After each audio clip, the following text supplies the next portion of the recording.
How to select your languages. There are 3 ways.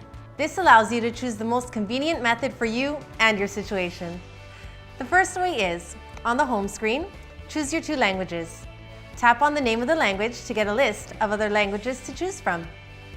The second way is, saying the language you want.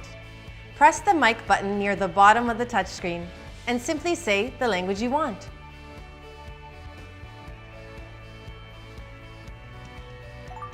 French.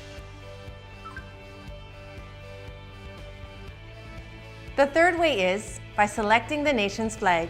Press the flag button at the top, then scroll through the flags for the one you want.